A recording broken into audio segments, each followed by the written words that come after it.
falta. Muy bien.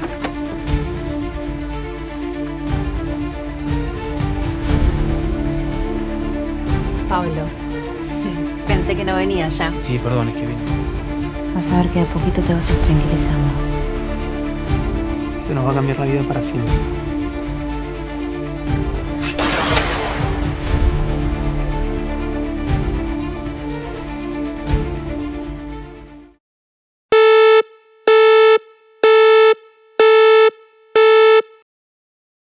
Halo Sobat Mubah, kembali lagi bersama saya Young Best di channel Mubah Waktu Sinema. Kali ini saya akan membahas film thriller asal Argentina yang rilis pada tahun 2026 berjudul Blue Box. Film ini mengajarkan kita bahwa mencari jodoh melalui aplikasi kencan tidak selamanya berujung pada cinta, melainkan bisa juga mendatangkan trauma. Kita akan mengikuti kisah Pablo, seorang miliarder muda yang sangat kaya raya. Namun jiwanya terguncang akibat sebuah kecelakaan. Alih-alih mendapatkan penyembuh luka, ia justru bertemu dengan wanita bernama Lara melalui aplikasi Blue Box yang ternyata memiliki niat busuk untuk menguras hartanya. Nah, daripada kalian ikut tertipu oleh pesona wanita di dunia maya, mari kita simak langsung bagaimana permainan psikologis antara pria kaya yang rapuh dan penipu ulung ini. Langsung saja kita masuk ke alur ceritanya. Coba berak tu dimulai. Hey, lagu random film dimulai. Plot twist dan jangan kabur woi. Kita bedah cepat gak pakai lama. Mubah waktu sinema. Pada awal film, kita diperlihatkan sepasang pria dan wanita yang sedang dalam perjalanan pulang setelah bersenang-senang. Namun langkah mereka dicegat oleh seorang pria yang mengaku sebagai polisi. Pria itu langsung menggeledah mereka dan menemukan obat-obatan terlarang. Karena panik, sang wanita berusaha melarikan diri. Tetapi oknum polisi tersebut malah menembaknya hingga tewas. Setelah itu, ia segera merampas jam tangan serta dompet si pria dan menyuruhnya pergi dari tempat kejadian. Anehnya, ketika suasana sudah sepi, polisi gadungan itu justru kembali dan berbicara dengan wanita yang tadi ditembaknya. Ya se fue. Estuve bien, ¿no? Adegan kemudian berpindah pada seorang pemuda bernama Pablo. Ia adalah seorang miliarder yang mengalami trauma mendalam pasca kecelakaan yang merenggut nyawa kedua orang tuanya. Sehari-hari, Pablo diurus oleh asisten rumah tangganya yang bernama Elena. Sementara, perusahaan warisan keluarganya dijalankan oleh sekretaris kepercayaan keluarganya bernama Xavier. Solo falta tu firmita. Un segundito nada más. Muy bien. Perfecto. Xavier sering menasihati Pablo agar kembali berbaur dengan masyarakat dan mulai mengambil alih tanggung jawab sebagai pemilik bisnis. Namun, rasa trauma yang begitu besar membuatnya lebih memilih mengurung diri di pengasingan. Jangankan untuk mengemudikan mobil, sekedar keluar rumah saja, Pablo tidak memiliki keberanian. Xavier pun menyarankan Pablo untuk mencoba aplikasi kencan bernama Blue Box, dengan harapan pemuda itu bisa perlahan-lahan kembali bersosialisasi. Te va a ser bueno mover, salir un poco de acá. Está todo bien. Pada malam harinya, Pablo mulai merenungkan perkataan Xavier. Ia pergi ke garasi dan menatap deretan mobil mewahnya. Didorong oleh keinginan kuat untuk berubah, Pablo akhirnya mengunduh aplikasi Blue Box. Setelah berselancar beberapa waktu di aplikasi tersebut, perhatiannya tertuju pada seorang wanita yang memiliki hobi memancing, sama seperti dirinya.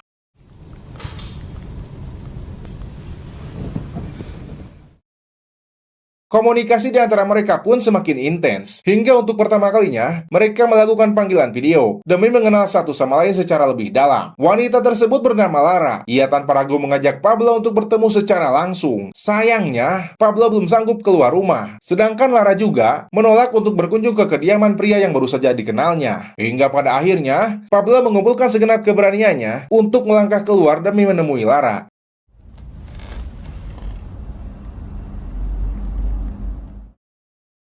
Pablo mulai bersiap-siap dengan membawa sebuah kotak biru. Hal ini merupakan aturan main dari aplikasi Blue Box, di mana setiap pengguna yang bertemu secara tatap muka diwajibkan untuk saling bertukar hadiah. Karena bayang-bayang traumanya masih menghantui, Pablo memilih untuk berjalan kaki menuju restoran tempat mereka berjanji. Tidak butuh waktu lama baginya untuk tiba, dan akhirnya bertatap muka langsung dengan Lara. Pablo, pensé que no venía ya. Sí, perdón, es que vine caminando. Dalam pertemuan itu, Pablo memberikan hadiah berupa pemutar musik antik peninggalan neneknya. Sedangkan Lara datang hanya dengan tangan kosong, dengan dalih belum mengetahui barang kesukaan teman kencannya itu. Malam tersebut, mereka habiskan dengan berbincang panjang lebar mengenai berbagai macam hal. Ketika waktu berpisah tiba, Pablo menawarkan Lara untuk bertemu kembali, kali ini di kediamannya. Pásame tu dirección. Keesokan paginya, Lara benar-benar datang berkunjung. Kediaman Pablo memang tidak terlalu megah, namun memiliki halaman yang sangat luas, serta bangunan berbahan kayu yang memberikan nuansa begitu tenang. Tuan rumah kemudian mengajak tamunya itu untuk berkeliling. Ia menunjukkan banyak hal kepada Lara, mulai dari potret mendiang kedua orang tuanya, koleksi senjata api milik sang ayah, kuda peliharaannya, hingga deretan mobil sport mewahnya. No.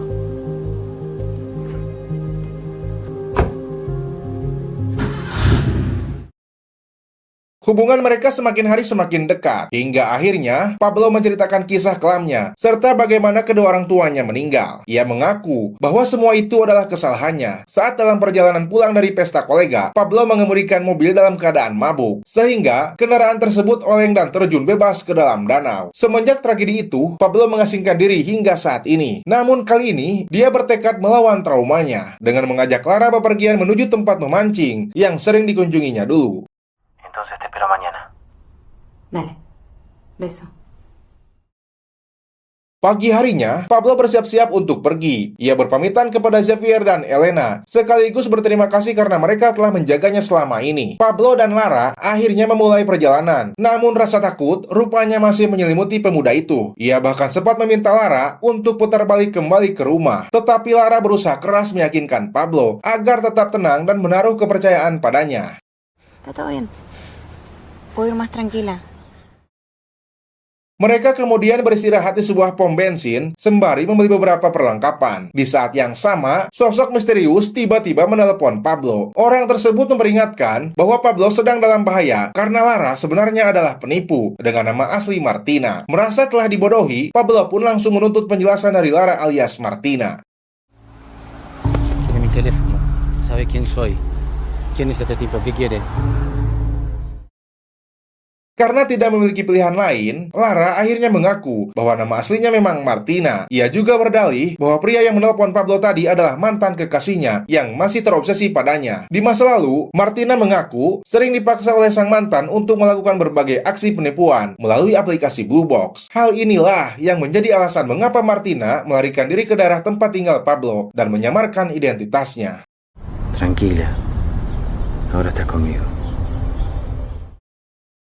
Setelah mendengar penjelasan tersebut, mereka melanjutkan perjalanan dan sepakat untuk mengabaikan kejadian barusan. Pada sore harinya, mereka menghabiskan waktu dengan memancing, lalu bermalam di sebuah hotel sembari merencanakan rute-rute besok. Namun di luar dugaan, trauma Pablo tiba-tiba kambuh, sementara obat penenangnya yang biasa tersimpan di dalam tas mendadak hilang. Martina pun bertindak cepat menenangkan Pablo agar kondisinya tidak semakin parah. Pensá en algo que te dé paz. Vas a ver que de a poquito te vas a ir tranquilizando. Eso.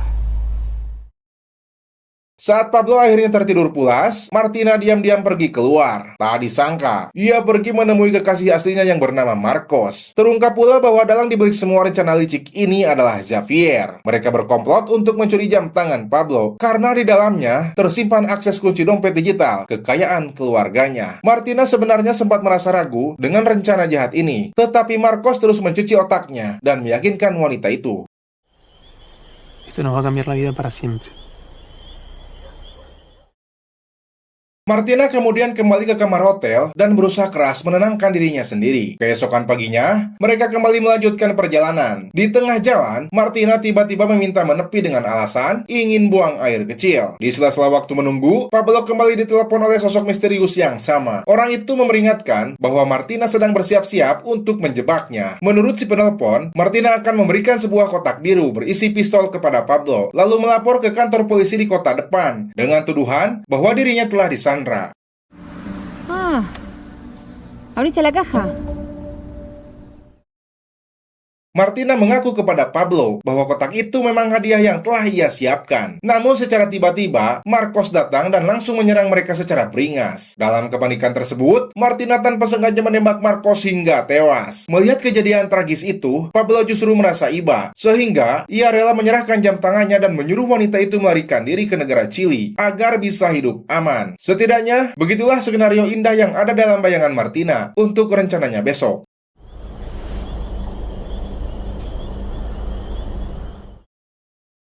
Pagi harinya di dunia nyata, Pablo membangunkan Martina dan memberikannya sarapan. Tanpa membuang waktu, mereka langsung tancap gas melanjutkan perjalanan. Sesuai dengan skenario liciknya, Martina meminta berhenti dan berpura-pura buang air kecil. Dari balik rimbunya pepohonan, ia terus mengawasi dan menunggu momen yang tepat saat Pablo membuka kotak biru tersebut. Abriste la caja. Merasa waktunya sudah pas, Martina kembali ke mobil dan menghampiri Pablo yang sedari tadi menunggunya. Awalnya, rencana itu berjalan mulus, persis seperti dalam bayangannya. Hingga akhirnya, sosok Marcos benar-benar muncul. Dengan sigap, Martina segera merebut pistol dari tangan Pablo dan menembak Marcos. Namun di luar dugaannya, tembakan kali ini benar-benar berakibat fatal dan merenggut nyawa Marcos sungguhan. Marcos. Martina tersadar dengan kondisi tubuh terikat di dalam sebuah gubuk tua. Pablo langsung menginterogasinya tentang apa yang sebenarnya mereka incar. Dan Martina pun jujur menjawab bahwa mereka hanya menginginkan jam tangan pria itu. Sebuah kebenaran kelam akhirnya terungkap. Jam tangan tersebut rupanya adalah warisan dari kakek Pablo untuknya. Namun di masa lalu, ayah dan ibunya merampas benda berharga itu, serta selalu memperlakukan Pablo dengan sangat kasar. Kebencian yang menumpuk membuat Pablo menyusun rencana rapi untuk membunuh kedua orang tuanya dengan kedok kecelakaan lalu lintas. Selama ini, Pablo hanya berpura-pura trauma dan sengaja menjebak dirinya sendiri dalam drama yang ia ciptakan. Kehadiran Martina justru menjadi kesempatan emas bagi Pablo untuk memiliki alibi kuat mengakhiri masa pengasingannya. Sejak awal, pemuda itu sudah menyadari semua rencana busuk Martina, termasuk soal pistol dan peluru hampa yang diam-diam telah ia tukar dengan peluru tajam mematikan. Vos ibas a ser mi salvadora, mi curadora. Di tengah situasi yang memanas itu, Javier tiba-tiba menelpon Martina. Hal ini secara tidak langsung mengonfirmasi kecurigaan Pablo mengenai siapa dalang utama di balik semua konspirasi ini. Pablo kemudian mendorongkan senjatanya, memaksa Martina untuk mengangkat panggilan tersebut, dan menyuruhnya berpura-pura bahwa segalanya berjalan lancar. Setelah berhasil memancing dan mendapatkan lokasi pertemuan dengan Javier, Pablo segera membawa Martina ke sana menggunakan sebuah mobil tua. Namun naas, di tengah perjalanan, Martina melancarkan perlawanan nekat dengan menendang kursi kemudi Pablo sekuat tenaga.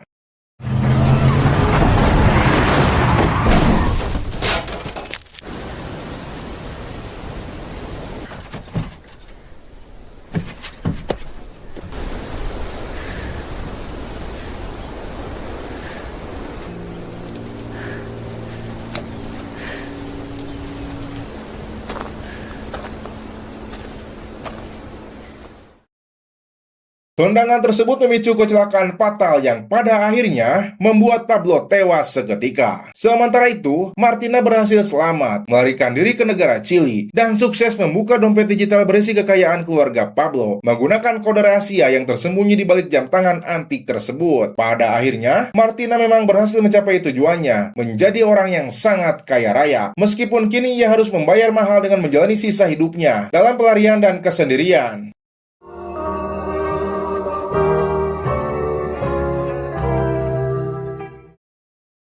Itulah akhir kisah tragis dan tak terduga dari film Blue Box. Ironisnya, Pablo yang mengira dirinya adalah dalang paling manipulatif, pada akhirnya tetap harus tumbang oleh insting bertahan hidup seorang penipu. Pesan moral dan pelajaran berharga buat kalian, para pejuang cinta yang tangannya sudah gatal ingin swipe right. Jangan pernah percaya 100% pada apa yang tersaji di layar HP kalian. Apalagi jika menemukan sosok yang terlihat terlalu sempurna seperti Lara. Rasa penasaran untuk menjadi pasangan hidup memang hal yang wajar. Namun ingatlah bahwa kejahatan cyber berkedok asmara itu nyata adanya. Kalau ujung-ujungnya harta ludes dan nyawa menjadi taruhan akibat manipulasi penipu kelas kakap, mending kalian fokus perbaiki diri, kembangkan bisnis, atau main game di rumah daripada memaksakan diri adu mekanik di medan cinta yang belum jelas. Dunia ini memang sudah keras dan akan terasa jauh lebih kejam jika kalian berhadapan dengan manipulator ulung yang pandai bersandiwara di balik profil kencan daring. Ingat, cinta sejati itu butuh proses pengenalan yang matang dan rasa saling menghargai, bukan sekedar bertukar kotak hadiah lalu menaruh kepercayaan buta. Jangan sampai karena rasa sepi sesaat dan keputusasaan ingin memiliki pasangan, kalian justru menutup mata pada bahaya dan menjadi mangsa empuk bagi mereka yang hanya ingin mengurus isi rekening. Oke, sekian ulasan film Blue Box kali ini. Saya yang best pamit undur diri. Tetap cerdas dan waspada saat berselancar di dunia maya. Jangan sampai niat awal mencari jodoh malah berujung menjemput maut. Sampai jumpa di video selanjutnya.